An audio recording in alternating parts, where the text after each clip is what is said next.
Hi there, I'm Christopher Dunn again. This is HandmadeInVermont.com, and today we're talking about the Hubbardton Forge Ribbon 5-arm Chandelier 104105. Beautiful fixture. Let's get into it. 29.8 inches overall height, 28.8 inches in diameter, so it's a pretty good size. It has 5 lights on it, so it throws a tremendous amount of light, and let's get into details about that. If you're on our website, HandmadeInVermont.com, and you're on the page for this fixture, do me a favor, click on the link you're going to see over on the right-hand side. Midway down, it's going to say, click here for installations, instructions, PDF. These are the papers that you're going to find in the box when you get this. They have a lot of good information on it that we can look at right now. And how we're going to do that is we're going to check out all the technical drawings. You're going to see there's a full parts list on that page. There's going to be little details about this tool, how to put the glass on. We're going to talk about that in just a second. So let's talk about what's in this to begin with. So this is going to be using 5 of these medium-based porcelain sockets. They have threading on the side, and they are going to be using this retaining ring. You can see me putting it on now. This is what keeps the glass on the fixture. And Hubbardton Forge is going to let you do up to 5 100 watt bulbs. So 5 100 watt incandescent bulbs. You're only limited to 100 watts, which is quite a bit. That's 500 watts of light. Doubt any of you guys are going to do that because of the heat generated by a light bulb that's incandescent. These are the old type we used to use. A lot of you guys are going to want to use LEDs, and I think you should. So, and a couple of reasons why I think you should use this LED over this LED is this is the one you can find pretty much everywhere. The bottom of this has a driver. It's opaque, so the light kind of comes down this way and goes all the way around, but doesn't really go down. This one is a clear phosphorus LED. You can still find this at pretty much any hardware store or online. And the cool thing about this is light actually goes straight down and goes around 360. So you're not going to get a dark shadow down here. It's going to go all the way around. I think they'll be more happy with it. You can find these easily 60 watt equivalent, 75 watt equivalent. You might be able to find them up to 100 watt equivalent. This is an A19 size. This is our old friend, the incandescent standard light bulb. That's a 60 watt. This is an A19, so this comfortably fits in there. You know, you might be able to find this even a little bigger. It's a good sized piece of glass, so I wouldn't be afraid to, play around with it a little bit. But, you've got 5 sockets, and, if you were to do 5 of these at 60 watts equivalent, it's 300 watts of light, or 300 equivalent watts of light. Or 300 equivalent watts of light. It's a lot of lumens. It's very bright. So put it on a dimmer, and if you want to go to 75 watt equivalents, it just gives you more. But this is the one that I think you should get, and check it out. The other thing is you can choose your color temperatures on these. Don't forget that 3000 Kelvin is warm light. That's the same glow as this bulb, which is our incandescent friend. The LEDs I have above me right now that are casting light down, this is 3000 Kelvin, so it's a nice warmth. If you will like that cooler, whiter, daylight, doctor's office light, that white light, that's going to be 4000 Kelvin, 5000 Kelvin. So it's really up to you. It's also a dimmable fixture, like I said, so put it on a decent dimmer that's equipped for LEDs if you're going to go with LEDs. So you'll notice also on that parts list, it's going to ship with 36 inches of chain just to begin with, automatically going to be in the box with it, along with this 5-inch canopy. This is going to go over your 4-inch junction box. This is what you guys have on your ceiling. And this canopy has a little bracket on the back to go on that. Has a little loop here, so it's going to accept the piece of chain. It's going to ship with 15 feet of wire. That should be enough to take care of pretty much anyone coming down from a second story. If you need to, you can always cut wire, obviously. If you need longer than that, we do customs with longer wire. If you need more chain, more than that 36 inches, because maybe you are going to swag it or you're going to drop it from a second story or a cathedral ceiling, we do sell additional chain. It's no big deal. Just give a call and I can take care of that for you.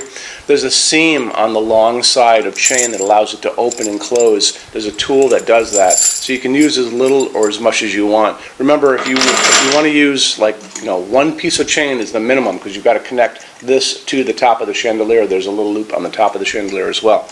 Okie doke. So let's talk about glass for a second. I'll talk about opal glass in detail in just a second. This is the piece of glass that's going to go on it. It's a 236. Beautiful piece.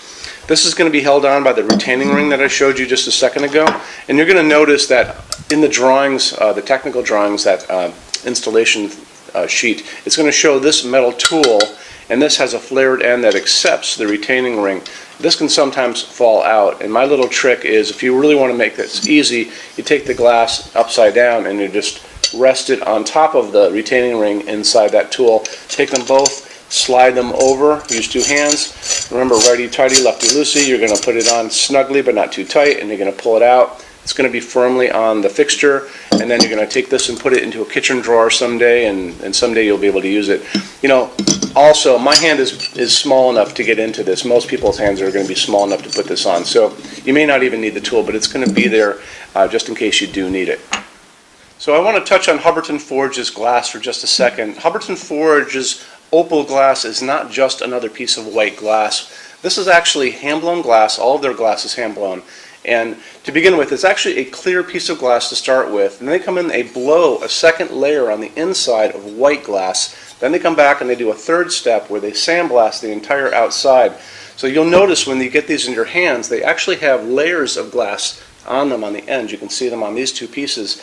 And it gives it this really soft, semi-transparent, kind of milky quality. It's a soft glowing piece. Really, really pretty. You know, they're really obsessed about details at Hubbardton Forge, and a lot of people don't. I don't think they appreciate it out in the world, but you appreciate it because that's why you guys are here watching this video. There you go. Let's get into metal finishes now. If you're on our website, HandmadeInVermont.com, do me a favor, look over on the left-hand side of the screen. You're going to see a lot of red tabs over there. One is going to be the Finishes Help Guide. When you're done with this video, go over there and open that up for me, and you're going to see a video at the top of that page of me talking to you guys about the differences in Hubbardton Forge finishes and how they can look on different types of forging. I'm going to be referencing a color chart just below the video, so scroll down a little bit, you'll see that chart. You'll notice there are pictures that have the letter A on them, pictures that have the letter B on them, and I'm going to be talking about that range you can see in variance on there in that video, so it's really important to watch the video, use that chart. When you're done with all that, come back down to that chart. You can click on any of those pictures and see a lot more samples of Hubbardton Forge fixtures in that finish. If you want to see a bunch of stuff in dark smoke, click on dark smoke. If you want to see a bunch of stuff in vintage platinum, do the same, and so on and so on and so on. That's a great way for you to see a lot of Hubbardton Forge stuff in different finishes and really take advantage of that, okay? So our showroom in Vermont has over 350 Hubbardton Forge fixtures spread across 2 floors. We have a What's On display page on our website. It's going to be back in the red tabs over there. A lot of good things in that section. Check out. So when you open that up, you'll see it's all divided up into different sections like dining pendants and outdoor lighting. We're always adding to that. This is the biggest showroom in the world of Hubbardton Forge. They don't even have a showroom like this. Nobody does. And they use this as their showroom when you guys come to Vermont to visit us. So lots and lots to see here. You can see all the different glass, all the different finishes, all the different fabrics, all of those things. In addition to that, we have a clearance center. So the clearance center stuff are returns, discontinued things, and showroom samples. That's an amazing deal for you. If you guys want to take advantage of that, you have to come here to Vermont to see us.